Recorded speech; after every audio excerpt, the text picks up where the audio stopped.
Some of the leaders of the student movement are here, I guess. Yeah, want to see it? Please stand up. Please stand up.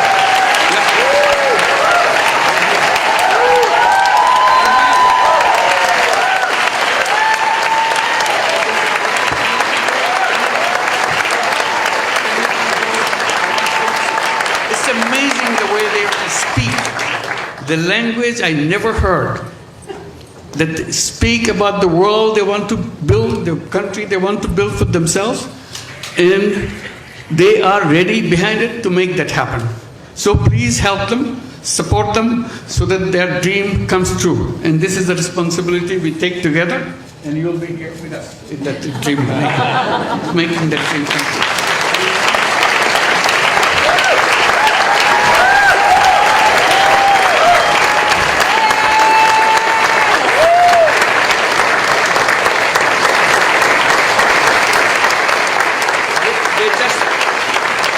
They just look like any other young person. You will not recognize them. But when you see them in action, when you hear them speak, you'll be shaking.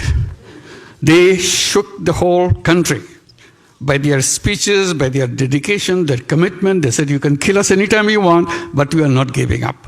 And he is known as to be the brain behind the whole revolution. So he denies it repeatedly. He said, not me, many others.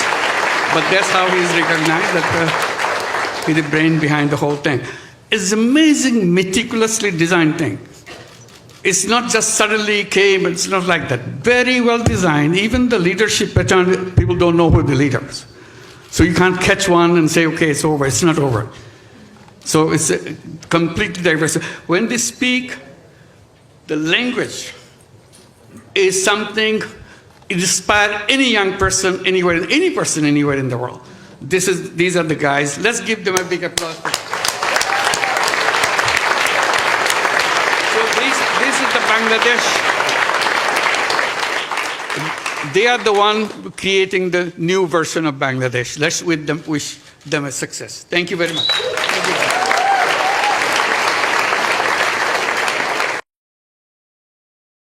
Please welcome the new leader, by popular demand of the youngest citizens of Bangladesh, Muhammad Yunus.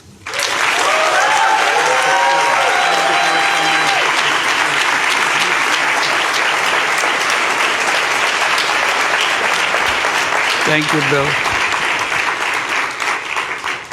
It's a strange thing that I get a letter from United States coming from a governor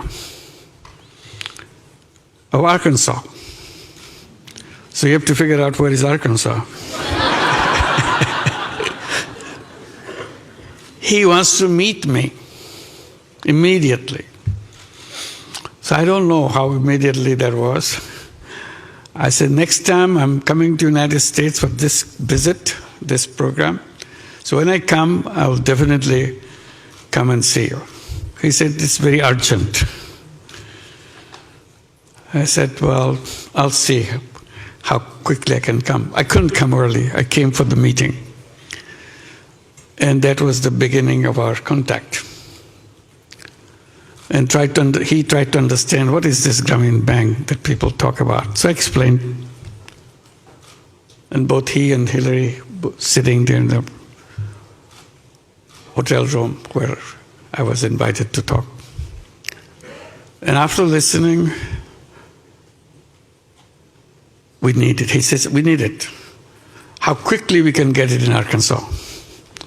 So that was the beginning of the whole story. So I visited in the same trip, Arkansas. He organized everything to go look at. That's amazing scene that I've seen in the rural areas of Arkansas. People sitting around, shops closed down because the economy was in a total disaster. So the people who were accompanying me to show me around, can they do something? I said, of course, they are the one who will do something. They couldn't believe that these people can do something. So that was the beginning. Bill said, yes, we're going to do that. I explained how this works. And a Grameen program was set up. Hillary was put in charge. He was the governor and wanted to get it done. And this is the beginning of it. But I didn't realize what he is doing is so important to him. I found out when he was running for president. He was a governor. Now he wants to be president. He said, you must be present when I announce my presidentship, declare as a candidate. I didn't understand why he wants me to be president. I declared it. He said, one of the points he made in the speech, if I'm elected president, I will have Grameen program in every inner city of the United States. You thought people would be happy? Next day he got a coverage saying that he's a crazy guy. He brings someone from Bangladesh to tell the Americans what to do. How crazy can you get? He didn't give up. He explained again and again why it's important. He never stopped saying how important it is to help people transform themselves with a touch of few dollars. And that was the beginning that continued when he became president. He wanted to do it. And that's the signing of the bill he mentions. And then Hillary came to Bangladesh along with Chelsea. I saw Chelsea here. Both of them came to Bangladesh, spent 4 days with us, wearing Grameen check, which is a rural handloom weaver, make the very simple clothing like this. And all 4 days they were wearing clothes which was made by the weavers in the villages and designed by a local young person. And everybody said, what's she wearing this? How did you do that? Who designed it? So I was not prepared to answer all those questions. I don't know why they asked. But they were so curious that the First Lady of the United States wearing this dress made from very simple fabric done by the rural weavers. So tremendous respect that it showed to people who just do things with their own fingers, with their own hands, and for tradition of many years. And then Bill Clinton comes after this visit, and first thing he said, I couldn't take it anymore in our breakfast table. All they talk about is Bangladesh, Bangladesh, Bangladesh. So I don't know what they're talking about. So I said, now I go there, and I'll be talking Bangladesh, Bangladesh, so that they could be even. So that's the kind of intensity he felt about the people who need the support and so on. And that didn't disappear in Arkansas. When he became president, it slowed down, but it appeared in Chicago. Became a program in Chicago. And now it came in a big way, Grameen America. Grameen America started right here in New York City, in Jackson Heights. It's a tiny little program. And then it started spreading.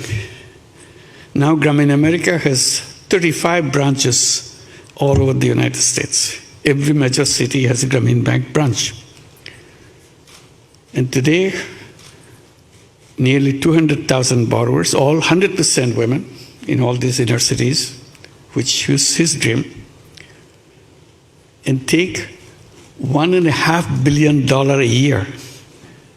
We reached at the level, now we lend out $1.5 billion a year with perfect repayment record. No collateral, nothing. And they are giving the projection, so in the next 10 years, we'll be reaching a level with $4 billion a year kind of loan operation. It's an amazing story, what he began. And the time he began, we became a bank, formal bank, got a license in 1983. It's a tiny little thing at that time. Bill invited me in 1986. Can you imagine? So his radar is catching signals where it's this tiny little thing. You still don't know what it will be like. But he wanted it to be in Arkansas. So that relationship between me and Bill and the family goes a long way, inspiring me to do things. And it continued that way. I was a regular participant of CGI ever since it began. But then got disconnected. I'm very happy to be back here. It's wonderful. You've heard a lot of stories about Bill Clinton, but probably many people don't know the story that I know. And I saw him very close range, what he is all about. And I'm so proud to be his friend and Hillary's friend and Chelsea's friend. It's a wonderful relationship for a cause. And he never for a moment paused over the validity of this concept and continued even today. Wherever he goes, he tells the story. And he never forgets what is happening to me and to our work. And thank you very much, Bill, for the wonderful friend that you have been. Thank you. Thank you very much.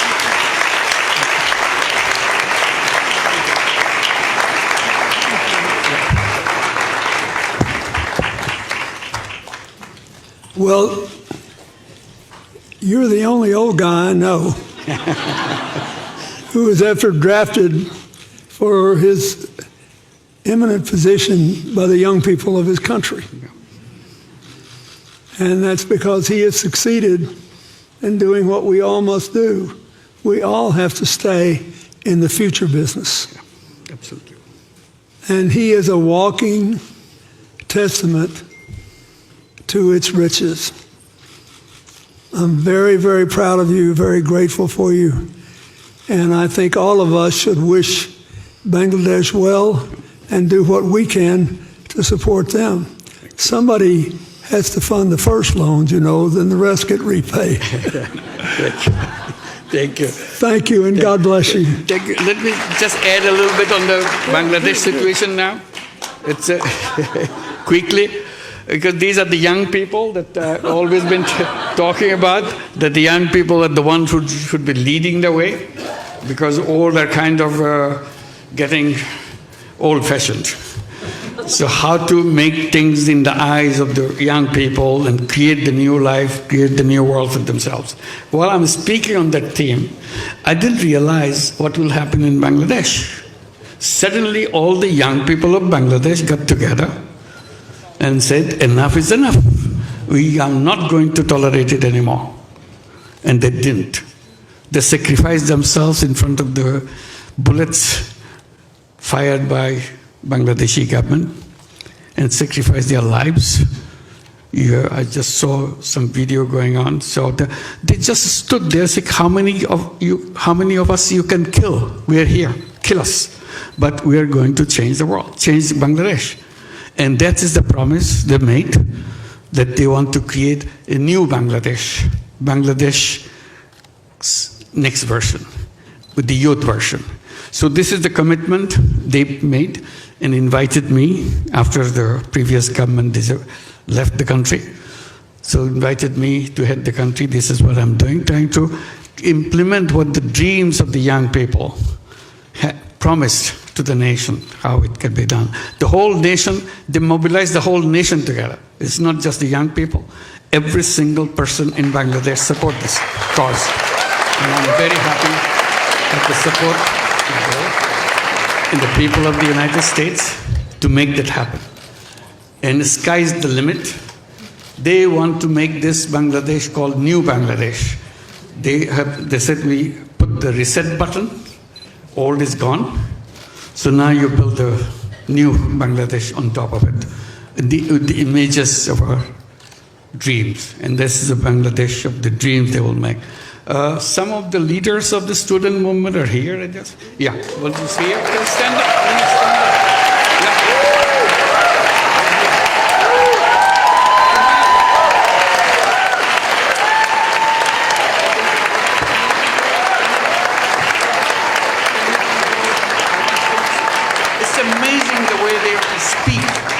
the language I never heard, that speak about the world they want to build, the country they want to build for themselves, and they are ready behind it to make that happen. So please help them, support them, so that their dream comes true. And this is a responsibility we take together, and you'll be here with us in that dream, making that dream come true.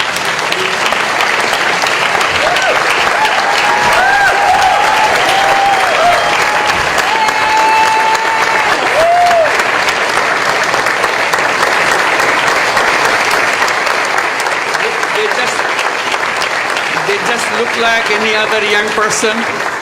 You will not recognize her. But when you see them in action, when you hear them speak, you'll be shaking. They shook the whole country by their speeches, by their dedication, their commitment. They said, you can kill us anytime you want, but we are not giving up. And he is known as to be the brain behind the whole revolution. So he denies it repeatedly. He said, not me, many others. But that's how he's recognized, that he's the brain behind the whole thing. It's amazing, meticulously designed thing. It's not just suddenly came, it's not like that. Very well designed. Even the leadership pattern, people don't know who the leaders. So you can't catch one and say, okay, it's over. It's not over. So it's completely diverse. When they speak, the language is something it inspires any young person anywhere, any person anywhere in the world. These are the guys. Let's give them a big applause. So this is the Bangladesh. They are the one creating the new version of Bangladesh. Let's wish them a success. Thank you very much. Thank you.